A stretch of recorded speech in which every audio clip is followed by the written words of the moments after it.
Das ist der Honda Civic 2 Liter Type R Sportline Modelljahr 2021. Ja, für sage und schreibe 42.373 Euro und 28 Cent bekommen Sie 320 PS, 235 Kilowatt Leistung und eine Qualität aus dem Honda-Konzern. Ja, das ist ein Fahrzeug, das fehlt auf keiner Playstation bei einem Rennspiel, denn der Type R, das ist quasi gesetzt bei Fans. Und der ist jetzt ganz puristisch. Das Modelljahr 2021 bietet einige Neuigkeiten. Hier vorne ein mega großer Lufteinlass, hier vorne 320 PS und ja, die Sportline Edition, die bietet auch noch mal was einiges extra. Wir gehen mal kurz drum rum. So sieht er von der Seite aus. Sehr, sehr sportlich. Er hat Brembo-Bremsen mit drauf natürlich bei der Leistung. Und das Heck allein ist schon wirklich sehr, sehr aufregend. Der Type R. Hier ist Thomas Reiter. Ja. Grüß dich, Thomas. Ja, hallo. Du bist Kfz-Meister. Ich bin Kfz-Meister, hast du vorhin schon gehört. Ja, erwähne ich es wieder, ja. Genau. Ich habe es deswegen erwähnt, weil das ist ja schon ein tolles Auto mit einer tollen Straßenlage und es ist ein Vorbild für viele Sportwagenfans. Ja gut, ich meine, der Type R, brauchen wir nicht viel drüber zu reden. Type R ist halt eben Kult bei Honda. Civic Type R gibt es schon zig Jahre und das ist ein absolutes Highlight. Jetzt haben wir hier diese Sportline-Serie stehen oder Sportline Edition. In dem Fall ist es so, dass man das Auto, sage ich mal, etwas an einem Punkt entschärft hat. Das heißt, wenn man hier hinten guckt, die Type R-Fans wissen das, der hat jetzt einen kleineren Flügel oder ich sage mal hier in dem Fall einen Spoiler, einen Heckspoiler. Gefällt mir gut. Mir gefällt das auch gut, wobei, wie gesagt, der normale Type R, den gibt es hier immer noch. Der hat halt eben hinten den sehr großen Flügel. Bügelbrett. Das Bügelbrett, wo man auch als Theke benutzen kann in dem Sinn. Aber das war vielen Leuten dann halt eben doch optisch too much. Und dementsprechend haben wir jetzt hier diese Sportline-Variante, die halt eben dann etwas entschärft ist. Aber technisch gesehen, von den Leistungsdaten, Motorisierung ist alles identisch, hat er also die gleichen Motor drin und auch dieselbe PS-Zahl oder kW-Zahl. Ja, tolles Fahrzeug. Hier vorne sieht man so Details. Ist das echtes Carbon hier unten? Das ist Carbon, ja, ja. Echt? Ja, ja. Das ist nicht nur Fake oder? Nee, nee, das ist. Warte mal, mach mal. Carbon. Ja. Also hier ist nichts gefaked an dem Auto. Die 320 PS sind auch echt. Die 320 PS sind echt, ja. Ist der laut? Mach mal an. Ich will mal hören. Ich meine, wir sind weit weg, hier sind keine anderen Leute. Wenn wir nicht an irgendwas anderem sterben, dann werden wir. Aber wir werden es überleben. Wir machen den mal an, ich zeige ihn mal von der Seite. So sieht er aus, der 2021er. Wir gehen auch gleich mal rein und gucken uns mal von innen an. Voll digitales Cockpit. Ja. Geiles Lenkrad. Ja. Alcantara oder was ist das? Das ist mit Alcantara bezogen, das ist auch neu, das hat man vorher in der Art nicht. Ja. Das ist mit Alcantara bezogen, kann man halt eben auch logischerweise Höhe, axial alles verstellen. Es riecht nach Honda hier drin. Es riecht nach Honda, es ist alles optisch schick gemacht. Der hat auch etwas andere Sitze wie der normale Type R. Sind auch mit Alcantara bezogen, ein bisschen anderes Design. Also für Leute, die nicht wissen, was Alcantara ist, das ist der Stoff, der ein bisschen weicher ist. Im Winter warm ist, im Sommer kalt, den man reinigen kann. Da kannst du irgendwie einen Joghurt drüber kippen und du kriegst es wieder raus. Also das Zeug ist quasi Wunder. Geh mal gerade einen Schritt vor. Ich mal zeigen kann, wie das ist. Ist das nur Show mit diesen Einlässen für die Gurte oder kann man da... Gut, rein theoretisch könnte man sich halt eben jetzt Hosenträgergurten reinmachen, wenn man möchte, aber dann fällt halt eben der Sitzplatz hinten weg und dementsprechend sind hier jetzt normale Gurte drin. Ich zeig mal gerade, hier oben habe ich Spurhalteassistent aktiv. Du hast Spurhalteassistent-Tasche dabei, er greift jetzt nicht massiv ein, dann meldet sich halt eben. Hast Tempomat drin mit Radar, also mit Frontwarner, mit allem Pipapo. Zeig mal unten die Pedal, wie die aussehen. Ist das wie bei der Playstation? Ja, wie bei der Playstation, ja, ja. Ja, der Playstation. Hier vorne habe ich dann elektrische Fensterheber und Co. So, mach nochmal an. Ich gehe mal an den Sound hinten.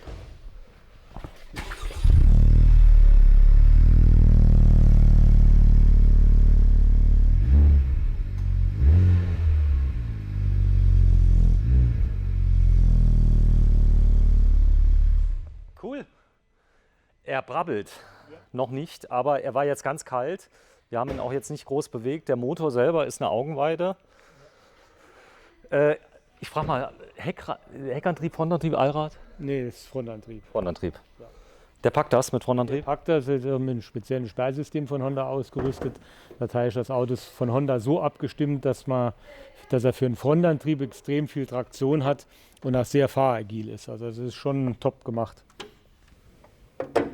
Earth Dreams Technology, VTEC Turbo steht hier auf dem Schild. Was heißt das? Das ist VTEC, das ist ein spezielles VTEC. VTEC in dem Fall von Honda. Das ist ein System, was Honda schon länger hat. S2000, wo es früher mal gab, hat das auch schon gehabt. Und die frühen Type R-Modelle, das heißt also variable Nockenwellenverstellung mit Öldruck gesteuert von Honda. Und das bringt halt eben also noch mehr Leistung. Hubraum 2 Liter. Ein 2 Liter Hubraum. 320 PS, das heute geht das problemlos. Das ist heute kein Thema. Die sind zuverlässig, wie gesagt, von der Haltbarkeit, mehr noch mit den Autos keine Probleme. Das ist also absolut machbar. Ja, das ist jetzt die deutsche Version wahrscheinlich im Look von Bayern München, oder? Hier oben die Abdeckung. In Rot, ja. Ich habe keine Ahnung von Fußball, aber das ist auch nicht. Das ist, in dem Fall ist das auch, sind ja in dem Sinn Honda-Farben, so ist es nicht. Aber was ist das für ein Ding da, dieses, wo ich gerade drauf halte? Das ist Domlager. Fürs Federbein. Federbein, ja. Federbein sitzt unten drunter, ja. So, hier komme ich überall ran. Das heißt also, der Motor hält. Ja, der hält wahrscheinlich ein Autoleben lang. Ja, klar. Also wir haben jetzt speziell auch mit der hohen Drehzahl, die er dreht in Verbindung mit Turbo, gibt es so keine Probleme. Hoch heißt 8000, 9000? Ja, in der Richtung, ja. Echt? 9000? Nee, 9000 hat er jetzt nicht mehr. Ist aber nicht so in der Richtung schon, ja. Nicht weit weg davon. Der Turbo, der knallt und kommt wahrscheinlich nur auf 500 Umdrehungen oder ist der gleichmäßig? Nee, der ist gleichmäßig verteilt. Das heißt, man hat einmal das klassische Drehmoment, das sehr früh anliegt beim Turbo halt eben, aber trotzdem geht er noch über Drehzahl. Also das ist perfekt abgestimmt von Honda. Ja, innen drin fast eine Sportlimousine auf einem Innenraumniveau, fast wie in der Luxusklasse, muss man sagen. Man hört wirklich fast nichts drin, oder? Ja, klar. Also innen drin, wie gesagt, von der Geräuschstimmung her ist halt alles top gemacht. Und man hat halt eben einen klassischen Fünftürer. Du hast also eben Platz im Auto. Man kann Leute mitholen. Also das ist ein Auto, was auch ganz normal im Alltag eingesetzt werden kann. Mach nochmal zu, bitte. Dass wir mal das Lichtdesign einfach mal zeigen von vorne, wenn du ihn mal kurz illuminierst. Dass wir mal sehen, wie das Fahrzeug aussieht, wenn du ihn anmachst. Das ist einmal hier LED-Blinker, Full LED, was hat er? Ja, er hat LED, ja. Oh, ist der schön. Ja, ist schon schick. Der macht schon was daher. Stark, ja, dann gucken wir uns hinten mal an, den Kofferraum, denn der hat einen Kofferraum. Ich kann einladen, ich kann auch so ein bisschen zum Ikea fahren. Ja, klar. Oder zum Müller Martin. Sehr groß, also der ist von der Größe her, der Kofferraum nicht kleiner wie jetzt beim normalen Civic. Jetzt, wenn man die normale Variante holt, kein Type R, ist also der gleiche Kofferraum. Hier ist so eine eigenständige Lösung, da geht die Abdeckung rüber. Ach, hier so ein. Hier ein riesen Kofferraum. Ne, du kannst die Sitze 1/3, 2/3 wie beim normalen Auto, kannst du die umklappen. Da hast du also vom Kofferraum her ist schon Wahnsinn. Ne? Eben sogar. Ja. Gut. Stark. Was hier drunter? Hier unten drunter ist halt eben das Pumpesystem und so weiter, noch ein bisschen Ablagefach. Ne? Das Tire-Kit-System ist hier dabei. Reserverad hat man ja schon länger nicht mehr bei den Autos. Genau, und nochmal kurz zeigst du hier mit diesem Band, was man so rüberziehen kann. Was das Neues hier, guck mal hier oben rechts, Thomas. Achso, hier ist Genau, zeig nochmal. Das ist die Abdeckung vom Kofferraum. Das war eigentlich immer schon so. Das war immer schon so. Das war immer schon so, ja. Das ist So. ein bisschen anderes System wie die klassischen Ablagen in dem Fall. Das kann man wegmachen. Ansonsten hat man halt eben hier einen Sichtschutz, wenn man irgendwas transportiert und man soll nicht reingucken. Sag mal hier das Fahrzeug, was sind so die Wettbewerber? Ist das BMW oder ist das Golf GTI R oder sowas? Ja, so in der Richtung Golf GTI ist ein klassischer Mitbewerber. Ansonsten, gut, von Seat noch vielleicht der Cupra oder sowas, die Baureihe. Aber Ansonsten eigenständig, oder? der ist eigentlich vom Modell her schon eigenständig, ja. So, der Wetterhalt, wie ist der? Werterhalt ist bei den Autos sehr hoch. Wie gesagt, Type R hat eine ganz eigene Fangemeinde in dem Fall. Also der ist wirklich vom Wert her sehr stabil. Also der ist jetzt unverbastelt, nagelneu, so ist es ja, so wie er hier steht. Musste man da noch irgendwas machen, damit der Spaß macht? Nee, der kommt so ab Werk. Der kommt schon so ab Werke. Wenn Honda was machen tut, hat das Hand und Fuß. Da muss man auch nicht viel umbauen oder sonst irgendwas machen. Die Leistung ist da. Honda ist der größte Motorenhersteller der Welt.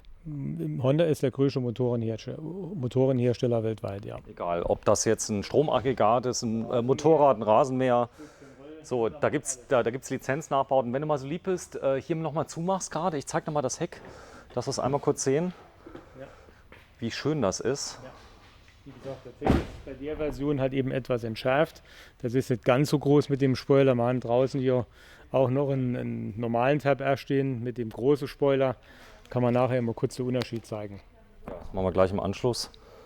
Aber hier hinten kann also wie gesagt, weil die Sitze umklappt, wieder zurück. Warte, ich bin noch nicht mit der Kamera da. So, jetzt. So, Detaillösungen sind wunderschön bei dem Auto. Da hast du also hier diese roten Gurte. Ja. Und hier hinten setze ich mal rein, da kann auch ein Erwachsener ganz bequem drin sitzen. So, du bist jetzt 1,75. Ich bin 1,75 plus ich habe hier massig Platz.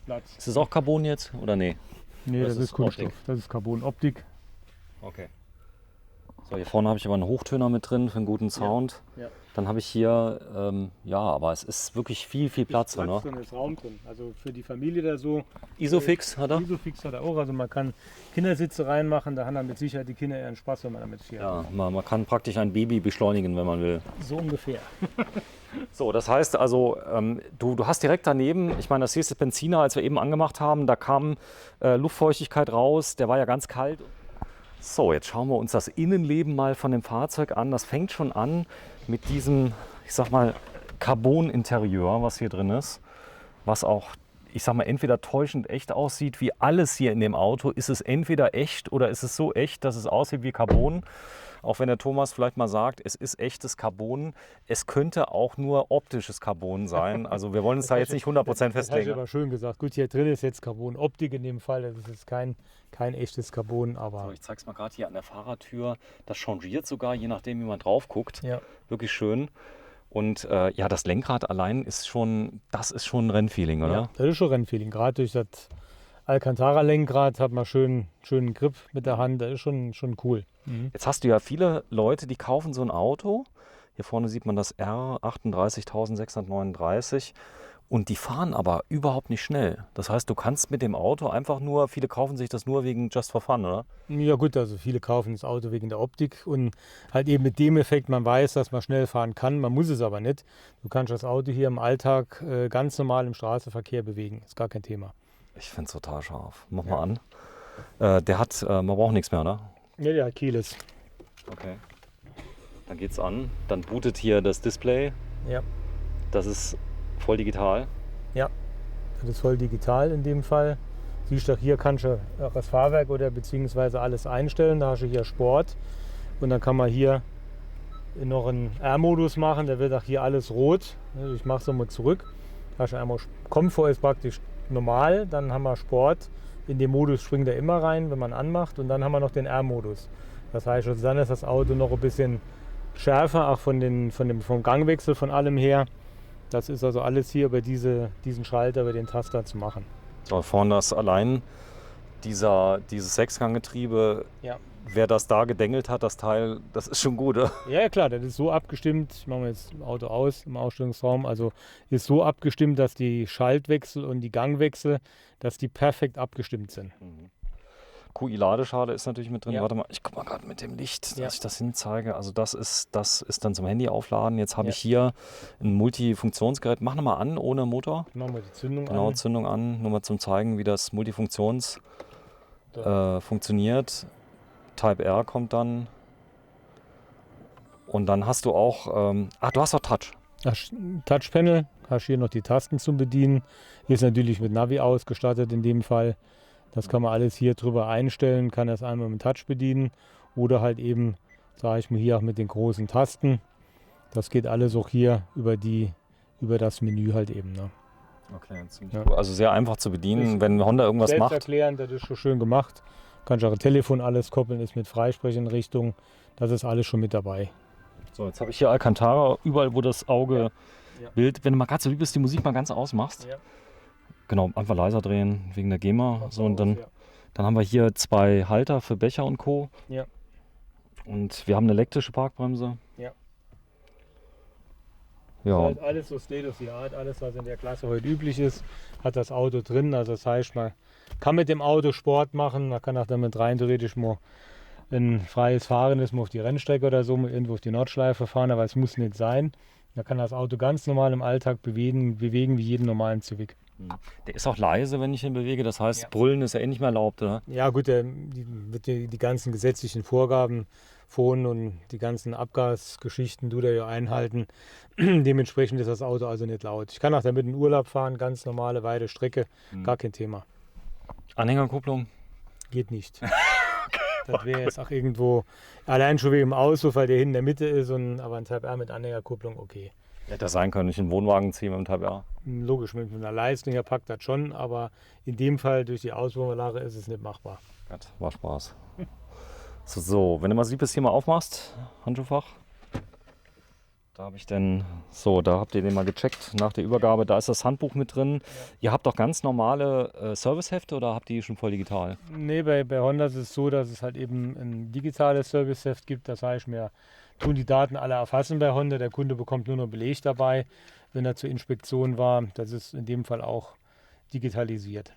Ja, schön. Der Innenraum. So, jetzt gehen wir nochmal drum herum, gucken uns den Rest mal an. Bis gleich, bleibt dran. Kalt und so weiter. Jetzt steht daneben das E-Auto. Jetzt hast du ja viele, die zeigen dann sagen die, oh, CO2-Effizienzklasse, ich glaube G war es, ich gucke gleich mal nach.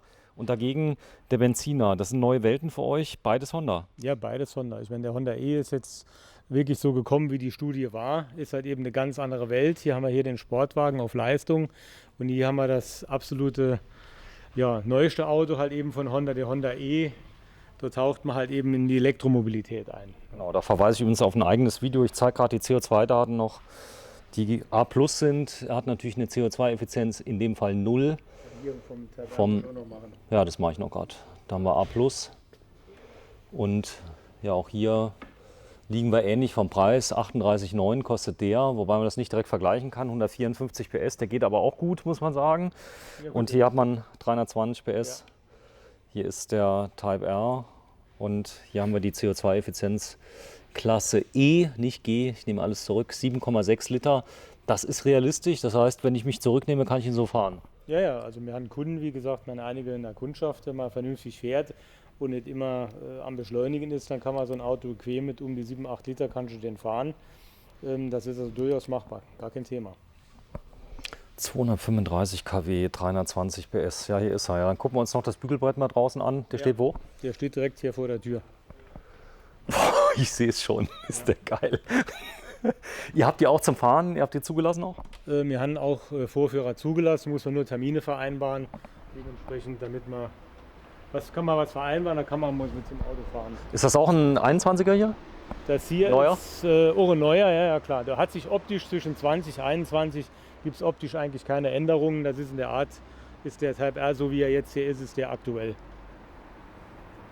Boah, der sieht auch schön in Rot, oder? Ja, eine schöne Farbe für das Auto. Rot kommt gut, man gibt nach ein Schwarz, gibt in diesem Perlmutt-Weiß mit der Sonderlackierung. Aber wie gesagt, hier sieht man den großen Spoiler, das ist alles jetzt Geschmackssache. Oh, ich finde den jetzt auch nicht schlecht, allerdings, ich war ja auch mal 18. Das ist so eine Frage, wie man das gerne hätte. Der schreit schon nach Leistung, oder? Ja, der andere klar. Ist etwas dezenter. Ihm sieht man das schon an und der andere ist eher etwas dezenter. Wenn jemand sagt, okay, das Bügelbrett möchte ich nicht, dann ist der mit dem anderen, ich habe mir eine Alternative geschaffen. Und das ist, wie gesagt, jetzt das neueste Modell, wo drin steht. So, ich zeige es gerade mal von vorne, das, was wir gesehen haben. Die Lufteinlässe waren hier auch bei dem anderen? Ja, die hat der andere auch. Die sind gar nicht so aufgefallen im Weißen, ne? Nee, bei Weiß sieht das nochmal optisch ein bisschen anders aus, ja. Boah, ist der schön. Der Preis der gleiche? Preis ist ungefähr gleich. Preis ist ungefähr gleich. Ja. So, hier vorne steht er. Und die Motordaten, alles sonst identisch? Die Motordaten sind identisch, ja. Okay, so sieht es aus. Also auch gleiche CO2-Effizienzklasse, also identisch? Die sind gleich bei den Autos. Das ist, wenn marginaler Unterschied, aber das ist in der Art gleich. So, das heißt, hier vorne haben wir sie liegen. 7,7 Liter kombiniert. Und CO2-Klasse E mit 177 Gramm pro Kilometer und einer Steuer von 236 €. Hier haben wir den Honda Civic Type R 2.0 Liter V VTEC GT mit 6-Gang Automatik möglich? Nein. Immer ein Schalter. Nur mit Schalter. Die Leute fragen schon mal nach Automatik?